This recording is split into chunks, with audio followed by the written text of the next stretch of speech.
All right, this week's Parshat BaMidbar, was, like I was saying before, it was a difficult Parsha for me to prepare for, because this week's Parsha talks about, majority of the Parsha is the counting of the Jewish people. And all Shabbat, when I usually prepare for classes, I just don't know what to say about, counting. I don't know what to say about L'chaim.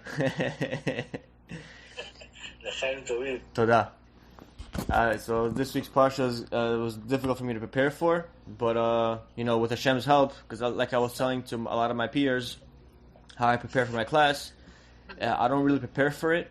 I just basically take notes here and there, and whenever I sit behind now a camera or before in front of people, Hashem just puts the words in my mouth and I say it.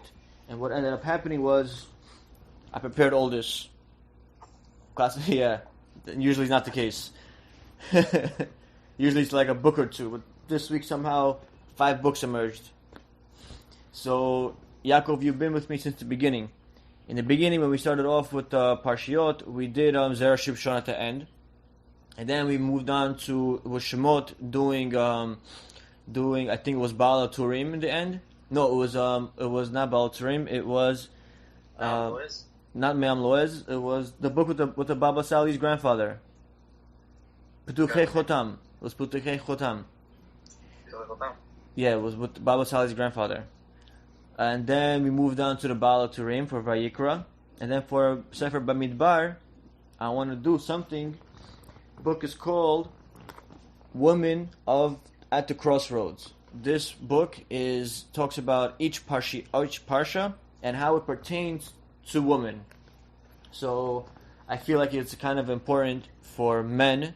Well, apparently most of my audience are women, so this will be great to serve, the shiurim to be about women. And also for the men who listen to my classes, I think it's important for men to know about the power and the beauty and the salvation of the women, how they give us salvation, and to either, number one, appreciate women as a whole, and their roles in Judaism, so women themselves can appreciate why they are put here.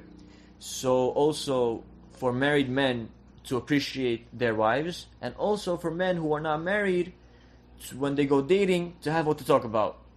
And for those men who aren't dating and they speak about women, involving in Torah, the woman will be very impressed, knowing that this man knows how to appreciate a woman.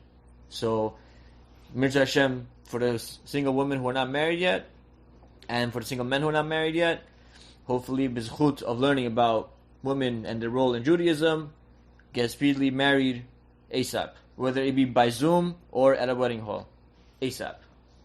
So before we get to the women part, I just want to also say a few stuff from the Me'am Loez, because as you may know, Me'am Loez is my favorite. So Me'am Loez, we're learning Parshat BaMidbar, Me'am Loez. So this is after Hashem already counted all the Shefatim, according to from year 20 to year 60. Leviim, the Shevet Levi, the Kohanim and the Leviim were actually counted for since they were a month old and on, while everybody else was counted from 20 years to 60 years. Shevet Leviim were counted since they were babies. And Hashem over here is saying that the amount total, which was 603,000, I believe 550 total. All the people who got counted, which is all the Shefatim, 20 to 60, and all the Leviim and Kohanim from 1 month old and on. And not counting the women, we'll explain why. Not counting the Egyptians who joined the Jewish people afterwards, and we'll explain why as well. And over here, then, Me'am Loez brings down something very interesting. Only 603,000 people, 550 able-bodied men, 20 to 60, which means they each had like about 6 kids each. If you remember by Egypt, they had about 6 kids each. And then the women, and then the elderly people should be in total about close to like 3 or 4 million people total, everybody. 3 or 4 million people total is not a lot of people as a nation. That's not a lot. And it's funny that we have this little people, even till today, we only have 0.001% is what makes the Jewish population, according to the comparing to the rest of the world. We only make 0.001% of the population of the world. So the man he brings that, but didn't Hashem make a promise to Abraham? 3 things. You will be blessed like the amount of stars in heaven. You will be like the dust of the earth, your quantity, and you will be like the sand on the beaches, the amount of people you will be. So that's a kind of like an infinite number. If you read the Coming to Revolution by Rabbi Krohn, he gives you according to the Torah, and he brings down the Gemara that says the exact number of stars there are in the universe. The exact number of stars. And if you want, after the class, I can give you that exact number. It's blank, is white and black and white on the exact number he gives. And we Jews, from beginning of time to now, the amount of people that we were don't even equal up to that amount of people. So how can Hashem be giving those kind of numbers as a blessing, the amount of people that we have? So the Me'am Loez brings down, and he says that these 3 blessings are true and are symbolical to 3 times of the world's existence. So the blessing of that you shall be like dust of the earth means that it is impossible for the world to continue without the dust of the earth. How? Dust gives grain, gives crops, and without any of that, the world would not be able to continue to exist. And because Hashem blessed us with that means He's saying presently the world will not be able to exist without the Jewish people. Like I said in my previous year, about a week or so, I said that we are light of our nations. The nations look at us as their role models. If there wasn't us around as role models, the worst of the civilized world would not be able to exist. Chaos, turmoil. How do you do this? When do you do that? Most of the American laws are based upon the laws of the Gemara. Baba Metzia, Baba Batra, all telling us how to make laws. A lot of the laws that we have in America is based off that. And so without our rules, and that's only the oral Torah, without even the Torah as a whole, the civilized world would not be able to exist. Just as everyone needs the second blessing is like to be the sand of the seashores, of the beaches, is like the days of Mashiach. When like sand being very grindy to your teeth, when someone were to eat sand, which is made of mud, to be grindy to the teeth, so too when the Jewish people become successes, it's like a rubbing, it's like a softness of their teeth, the grinding their teeth of their success. When somebody finally succeeds into seeing Mashiach, it's like the grinding of their teeth is what they call it here. The third blessing is this, like the number of the stars, which is the time of the next world. And the stars that illuminate the world, so too the Jewish people are like the illumination of the world, light upon the nations. We are to illuminate the rest of the world. Let me see if I missed anything here.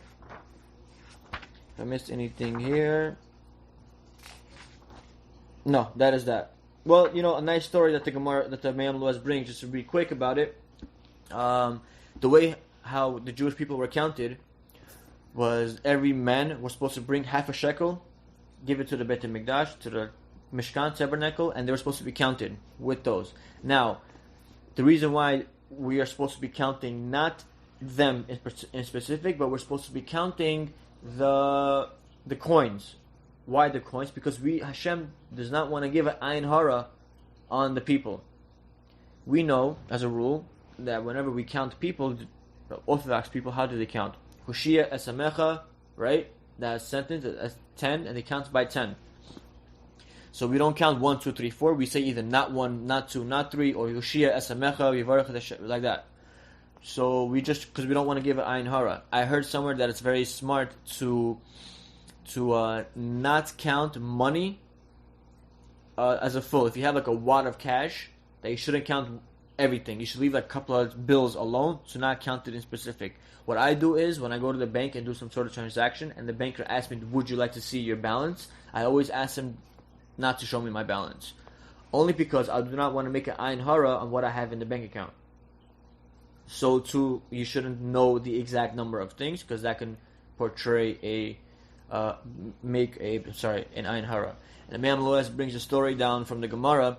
It says that a couple of people were holding a heavy barrel of wine, and they put it down, and then the wine just bursted, blew up.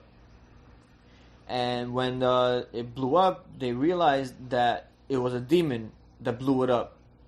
It made it implode. And they asked, "Why did you implode my barrel of wine?" They said, "Because when you put it down on my ear and it crushed it. So because you crushed it, I had to blow it up." They went to the great sage of that time, I can't remember the name, and they asked him who is right, who gets to pay for it.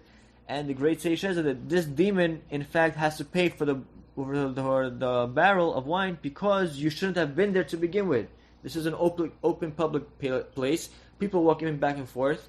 And for you just to sleep there, of course someone's going to walk over you or sit a barrel on top of you, because they don't even see you, and you were sitting in a public area, so you have to pay. So, long story back and forth. At the end of the day, he said that I don't have power on something that is fastened, that is sealed, or that is measured fully. Because that is not measured fully, I don't have the power over it. And then from there we see that if we do not have an exact counting of our possessions, which is simply simplified to as our money, if we don't know exactly how much we have, we avoid therefore demons upon it, aka ayin hara. And actually, speaking of ayin hara, there's a saying, Ben Porat Yosef. Yosef. We say Ben Porat Yosef. Do you know why we say that? Because Yosef he had the power, he had the blessing from Yaakov to not have any ayin hara go against him. So, and not only to Yosef, but also to the whole Jewish people, that we have a certain we have a certain power against the ayin hara, even though ayin hara is real. Tosfos, and I think Maseches Gittin says that 99.9% of people who die is because of ayin hara. But the Jewish people, we have a way to get rid of the ayin hara, whether it be by mitzvot, through prayers. Nothing, obviously, heebie-jeebies, no voodoo. We only do through a direct help from Hashem. So, moving on to one of my favorite commentaries, A Deeper Dimension, by Rabbi Judah Gross. He says the following about the counting. Moshe, remember what I told you, one of the questions that I had was, okay, let me first give you what he says of it, then I'll tell you my question. Hashem told Moshe to go count each infant as well. I'm guessing it means infant of the tribe of Levi, who is above the age of 1 month old. But if Moshe were to go into the tent of a mom who has babies 1 month, 2 months old, it could be that the mom is nursing the baby, and it's not snoot for Moshe to just barge right in, count the babies, and then leave, while the mother is nursing the baby, feeding the baby. So Moshe didn't know what to do. Hashem said, "Don't worry about it. Go there, and I myself will tell you how many babies are in that household." My question was, I thought 20 years and over are counted. But one of the answers that I thought of, maybe my Rebbe even mentioned it, that it could be that the Levi'im, the tribe of Levi, who were counted since infant age, 1 month and above, is who the verse is talking about. If anybody has any other answers, feel free to reach out to me and give it to me. Can you repeat the question? Again, so Hashem told Moshe, go to the houses of the Levi of the Bnei Israel and count the babies in the house. And he didn't want to do that because they were nursing. The mothers could be feeding the babies, and it's not snoot for Moshe to just barge in, count the babies, see the mom, and leave. So he didn't want to do it. So Hashem told him, don't worry about it. You're going to know the amount. And it says here in the Pasuk, counted. So Moshe, which is verse 3, Perek Gimel, Pasuk Tezvav, 3, Pasuk 16. So Moshe counted them by Hashem's word, just as he was commanded, which means that Moshe just went to the doorstep of the tent, and Hashem told him there's 3 babies in there, or there's 4 babies in there, or there's 2 babies in there. So he didn't even have to walk in to know. This is Hashem saying that I agree to what you're saying. You're right, it's not sniyut for you to walk in. However, just go, at least make your hishtadlut, your effort to just go, and I will give you the rest of the answer. My question was, but I thought only men over 20 was counted, not babies. But like I said earlier, according to what I've read in the Me'am Loez, that when it comes to the tribe of Levi, babies from 1 month and on were counted also. So I will assume that he was talking about the Shevet Levi. That was the question, and this is the answer. If you have any other answers, anybody, please feel free to give it over to me. So what do we learn from this what is the deeper dimension, the message of what I just said? So in any case of any person, when it seems impossible for a person, like spiritually wise, like you don't want to walk into a house that a mother could be nursing, it's not sniyut for you to do it. But Hashem gave you a commandment, right? So when a person comes through so many situations where it seems like it's impossible to do, but you really want to make the mitzvah because Hashem commanded you to do. So according to what we just read, Hashem told him to go to the front door step, do your efforts at least halfway, and don't worry about it. I will give you the answer, the other half. So if you want to rely on miracles, you don't just rely on a miracle, I'm just going to sit home and Hashem give me the answers. It's more like, get up, go there, stop where you can't go on any further, and I will help you throughout the rest of the way. That is the more applicable way of what Hashem wants from us Jewish people. To not sit and wait for a miracle, but to go at least halfway so Hashem could do the rest. To show Hashem, I do want it. Though it's impossible because it's not sniyut, but I do want it.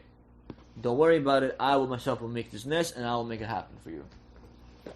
So now we move on to you probably don't know him. Yeah, we do know him, right? Rabbi Yosef Akilov, 108 Street Shul, on the house off the corner, right? So he made a book, Lukutei Yosef. I don't know if he has it anymore. This is Rabbi Yosef Akilov, the guy who comes into many of our yeshivos and so on and so forth. So over here he says something so interesting about this parsha, and from here on forward is going to be dedicated to all the Jewish princesses and all the Jewish queens listening, and hopefully whoever's listening will share to their girlfriends, and may this again, like I said before, help Klal Yisrael get married, whether it be by Zoom or whether it be at a wedding hall. So he says like this: get a head count of all the males according to the number of their names. So, and he uses the word, a head count, gul gelotam, which is a root word for gilgul. So he's saying, the Pasuk was saying that Moshe Rabbeinu, when counting each male, he knew the male's previous reincarnations and how many times he came back down. He knew that. Like the Arizal, as we may know, Rabbi Yitzchak Luria, who is a master of reincarnations, Moshe, and he was able to know who came from who and how many times. So too, Moshe was able to know who came from who and how many times. So it seems like, when he was counting the Jewish men, he was also looking at how many times have you been here. So, and then he says that it also counted by the head count of males. 20 to 60 of males only be counted, not women. Women can get up and say, what, did Hashem not love me? What was the reason why of the census? Like we have this year, census, right? 2020 census. What was the reason why Hashem counted the Jewish people so many times? The great commentaries answer, because I wanted to show the love to Jewish people. So just like you have so much money and people count it because they have so much, or they collect bottles, or they collect shells, or they collect baseball cards, whatever it is that they love so much, they count it. People tend to count what they love. So too, Hashem loved us so much, He counted us so many times. So now women could get up and say, just so you count only the men, you never count the women. Is it because Hashem loves the men more than women? Obviously, for all obvious reasons, no. That's not true. Actually, Hashem may actually love the women a lot more than men, because women have more rights than men do when it comes to the Torah. When it comes to a binding marriage, women have more rights than men do. Men do not get ketubah money. Women get ketubah money. So how come the women were not counted in this? So, as this commentary is Likutei Yosef, Rabbi Yosef Akilov, how he brings down an Arizal who teaches us that women are always going to be new souls, and they're never reincarnated. Men, on the other hand, are reincarnated all the time. Men come down, they got to fix things. They didn't fix completely, so they got to come back down and fix it. Women come down and go up, and they stay up, and they don't come back down. Some people can argue that does not work. It doesn't apply to today's day and age, because women, in fact, do a lot of stuff in terms of Judaism, because there's a lot more, openness and freedom for everybody. But according to the Rizal, women are not reincarnated. That's why when it comes to mentioning a person like a Refuah or a Leilu Nishmat, we say, for example, Avraham ben Sarah, the mother's name. Why do we not say Avraham ben Avraham, the father's name? Because we're afraid that the father who went up may come back down on somebody else. And if they came back down on somebody else, there's probably a different name. So if we say Ben, the father's name, it could be the wrong person. But the mom is always going to be the same mom. Because women do not come back down. So when Moshe was saying that I could count everybody and see their reincarnations, he was only able to do that to the men, because women are always going to be a new soul. When women come back down to this world, it's always a new soul. Men, especially today, we're all recycled. We've all been here before. We all know how the world works. We've all seen this place before. We probably even met each other in our previous lives. That's why we're friends today. That's why, for example, Yaakov, I met you, and we both became best friends the first day I met you, right? Very, very possible. The reason why we clicked so fast the first time is because we probably were best friends in the previous life. So our souls know each other already. So next time we see each other... If I was in America or in Israel, so... Yeah, right? Who knows? But because our souls bumped into each other again, hey, I know you, you know me, we were friends before. What's up? What are you doing here? You know, so that's probably why we're such good friends now, even though we only met like one time.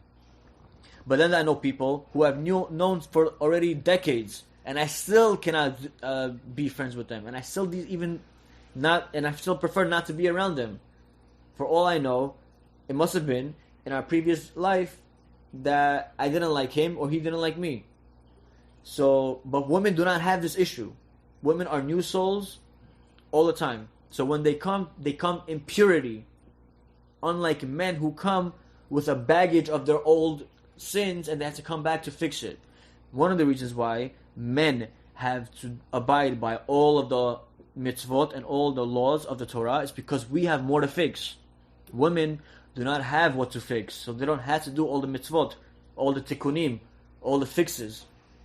Because women just come in, they can maybe light a candle, Shabbat, Challah, but they don't have to pray like men pray, Tefillin, Sukkot, Paysach. They don't have to do any of that stuff. Because they don't have tikkunim, fixes of their previous incarnations. Now we're going to move on to, the book I mentioned, Women at the Crossroad, Parshat BaMidbar. So, after the census, the counting of the Jewish people, already Hashem is now telling who is positioned where, and around the Mishkan, the tabernacle. The tabernacle was in the middle. There's going to be, the Me'am Luez brings down which Sheva was where, but it doesn't matter right now. So it says,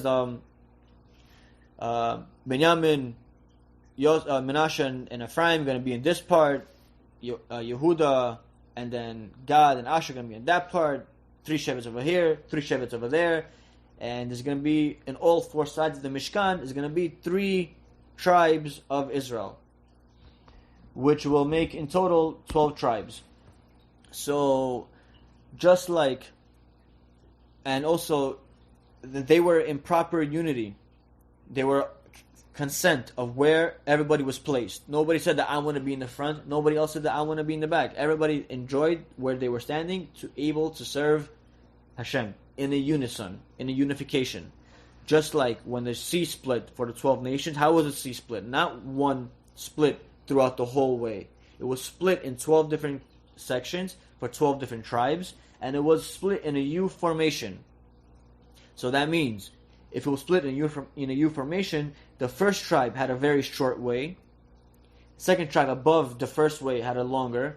Third tribe above that had a longer. Fourth longer. Fifth, sixth, seventh, eighth, all the way to the 12th tribe had a long U formation. And the first tribe had a very short U formation. What does it come to teach us?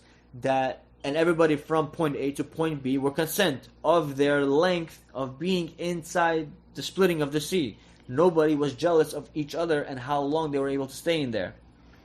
Just like how everybody was consent on their positions of where they were standing in the times of the splitting of the sea, and in the times of the placements of positions of where you're going to be standing in front of the Mishkan, so too the women should be consent of how they were made as women. We have a very famous case in where we say blessings in the morning. One of the blessings is Baruch Atah Hashem, blessed are you God, Elokeinu, our God, Melech HaOlam, King of the world, Shelo Asani Isha, for not making me a woman. Men goes ahead and say, thanks you Hashem for not making me a woman. Women, in substitute of that blessing, say, thank you Hashem for making me the way you made me, according to your will. Shelo Asani Kirtono, according to how you wanted me to be the way you wanted me to be, a woman. How come men say that thank God for not making me a woman? What's the problem of being a woman? No problem, chas v'shalom, to say there's a problem. But one of the reasons, amongst many, Shelo Asani Isha, thank you Hashem for not making me Isha, because if you made me a woman, I wouldn't be able to do half of the mitzvot that I already do. So thank you for giving me the opportunity to learn the Torah, to do the mitzvot. And for the woman, thank you for making me according to your will.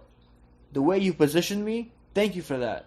Because just because the woman does not learn Torah the way men do, or do the mitzvot the way men do, the women are actually the reason why the men are so successful in terms of parnasah and shalom bayis.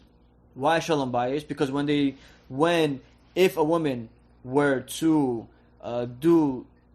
if a woman were to do the mitzvah of Taharat Mishpacha, purity of the family, by law, then Segula, the merit is to have Shalom Bayit in the house, peace in the house. If a woman separates the bread, the challah, every Friday, it's a Segula for Parnasa in the family. If a woman were to light the candles, it's a Segula for, I think it was also peace in the house. Peace amongst everybody in the house. So, just like, and these are the things, the sole purposes that men need to continue to live. Parnasa, Shalom Bayis, right? So, it's all that up according to the woman. Sniut. If a woman is dressed modestly, the reward is blessed children. Everybody wants blessed children, healthy children, righteous children. Even though people who aren't religious would beg Hashem, though I'm not religious, my kids to be religious is a blessing. Even today, there's a huge difference between a child who goes to public school, child who goes to yeshiva. I'm not also chas v'shalom to say those parents who send their kids to public schools are shallow parents, but I can say confidently the parents will agree with me that they can see a difference between a child who went to public school and a child who went to yeshiva. The influences are different. There's nothing to compare about, and all that can come from the woman who is modest. So just like the woman who says Shelo Asani Kirtono should be thankful to Hashem, thank you for making me the way I am. Yet the way I am is also an integral part of the man's life, my life, and the Jewish people as a whole. Let's not forget the reason why the Jewish people left Egypt. the sole purpose because of the modesty of the Jewish woman. Just like the Jewish women were very modest in the times of Egypt, which is why they were able to be even leave Egypt, so too, based on the modesty of the women today, is what will help them leave our exile of America, of the other countries, of the diaspora, into Israel today, through the modesty of the woman. Okay? So how did I get into this? Is because just like the tribes were consent of where they were in the splitting of the sea, in the positioning around the Mishkan, so too a woman should be consent of her positioning of the Jewish nation. Her role is, like my mom always tells me, and my mom is listening to this, so she's going to love this.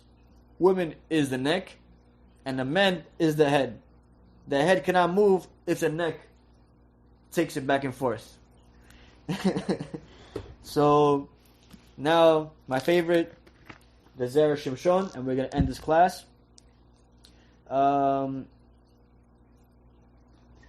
Continuing to what I was saying before, the Zera Shimshon was saying, why does the Torah take the lineage of the father and not the mother? So it brings on the Gemara that says that being a man of peace and a person who distances himself from arguments is a pure lineage of being a Jewish person. A person who does not have some sort of mercy should check out the lineage of that person, because that person is not a pure lineage if you don't have any mercy. So being that if it's according to the men, because the men in usual circumstances are the ones who go out there to work, are the ones who go out there in the fields, business transactions of one another, and the women's, according to Zera Shimshon over here, that says women are the ones who stay home like queens and have their quote-unquote soldiers go out to work for them. While the queens are at home and the princesses are at home, the men are out in the fields to make the work. If the men, in any such circumstances, make some sort of quarrel amongst each other, no mercy, only backstabbing each other, then there's no pure lineage there. And the way to be able to count, according to what he's saying, a person from a pure lineage is if there's peace amongst that person. If there's no rahmanut, mercy of that lineage, it may not be a pure lineage. That's why it's only applicable to the man, because the woman does not usually have bad transactions amongst their peers, quarrels amongst other businessmen, because that's usually not the case. They're usually at home taking care of the household, like queens living in their palaces and having like their quote-unquote peasants doing the work for them. So the ones who are going out to do work for them are the ones who are judged with the pure lineage. Are you making your work peacefully or not? That was according to the Zera Shimshon, and that is the class of Parshat BaMidbar. Chazak u'baruch. Wait, don't forget to put the numbers of the stars that you were saying in the beginning. Numbers of stars. Okay, after the class, I'm gonna send it to you. If you want to know the number of the stars, I'll give it to you. And anybody else listening, I will give it to you. Just you gotta ask for it. I don't have it right now. I have to get it. But if anybody wants, I'll definitely give you that number. It's in the Rambam's book, right? Maybe it's I don't know where it is. For certain, I know it's in the Gemara. The Gemara gives like a formula on how to find the answer. But the Rabbi Zamir Krohn gives the exact number according to science. Okay. Chazak Baruch, everyone. Thank you, Yaakov. Thank you, Mama. Thank you, Yosef, for joining. Chazak Baruch.